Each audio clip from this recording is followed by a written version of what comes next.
Smith Wigglesworth ने 1947 में एक भविष्यवाणी करते हुए कहा, जब वचन और आत्मा एक हो जाएंगे तब हम बेरोक परमेश्वर के कामों को होता हुआ देखेंगे, संयुक्त राष्ट्र में और संयुक्त राष्ट्र के द्वारा दुनिया के तमाम हिस्सों में।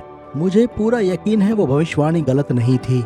जब हम सेवकाई के लिए पूरे संसार में घूमते हैं तो मैं हमेशा प्रभु से कहता हूँ, हे प्रभु, मैं केवल प्रचार करना नहीं चाहता कि बस यूं ही सड़कों में प्रचार करूं। मैं इन भविष्यवाणियों को पूरा होता हुआ देखना चाहता हूं। और मेरे दोस्तों, मैं आपको भी प्रोत्साहित करना चाहता हूं कि आप भी इस वचन और आत्मा की सच्चाई पर चलें, क्योंकि कई बार ऐसा होगा कि आपको लोग मिलेंगे जो आत्मा के प्रति बहुत संवेदनशील होंगे, कि उनके लिए बहुत जरूरी होगा कि इससे पहले कि वो यीशु मसीह को जाने, उनके रोंगटे खड़े होने चाहिए, उन्हें कोई आत्मिक आभास होना चाहिए। खैर, मुझे भी ये सब बहुत पसंद है। जब मैं अकेला होता हूँ तो चाहता हूँ प्रभु की उपस्थिति को महसूस करूँ, और ये सच में बहुत अच्छा भी लगता है। ये एक ऐसा स्थान होता है जहाँ तमाम मसीहों को कुछ देर जरूर ठहरना चाहिए, पर व्यक्तिगत तौर पर यह हमेशा कारगर नहीं होता।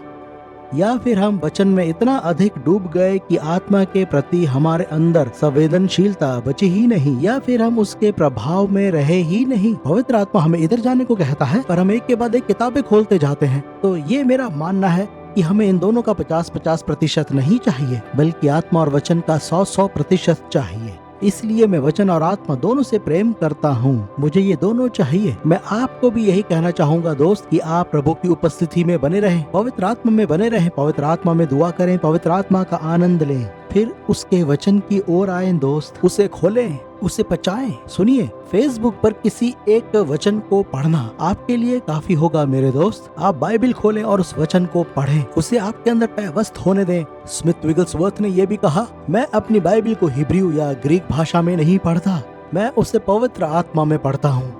है ना अद्भुत बात?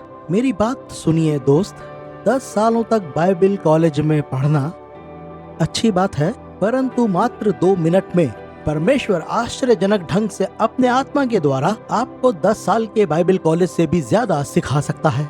क्योंकि जब आप पवित्र आत्मा की लौ में परमेश्वर के वचन को पढ़ रहे हैं तो वो आपके सिर में नहीं जा रहा है, वो आपके अंदर प्रकाशन बन रहा है। ये आपके अंदर ऐसा प्रकाशन बनेगा कि कोई आपको फुसला नहीं पाएगा। तो आप यीशु में बने रहें, आप पवित्र आत्मा में बने रहें। उसके बाद परमेश्वर के वचन को खोलें और लालायित होकर उसके वचन को पढ़ें। तब आप देखेंगे कि वचन कैसे जीवित होता है। मैं उसके वचन को पढ़ता नहीं हूँ, मैं उसके वचन को अपने अंदर पचाता हूँ। वो बार बार मेरे अंदर गूंजता है और मेरे अंदर विश्वास पैदा होता है। मैं फिर से दोहराता हूँ मेरे दोस्त, कि परमेश्वर का वचन और आत्मा जब एक हो जाते हैं आपके जीवन में, तब आप सामर्थ्य तरीके से परमेश्वर को जुम्बिश करता हुआ देखते हैं, अपने व्यक्तिगत जीवन में, अपने परिवार में, तमाम जगहों में जहाँ आप जाते हैं। यीशु के सामर्थ्य नाम में प्रभु आशीष दे। कई बार लोगों को आपकी भविष्यवाणी भरी बातों की जरूरत होती है, शायद आपके किसी प्रेम भरे पत्र की नहीं, आप वो पत्र भी भेज सकते हैं, पर इन भविष्यवाणी भरी बातों के लिए भी संवेदनशील रहें। साथियों, मेरी प्रार्थना है प्रभु आपको इस्तेमाल करे, आपके प्रचार के द्वारा, आपकी सेवकाई के द्वारा, या जो कुछ आप करते हैं, यीशु के नाम में, आमीन।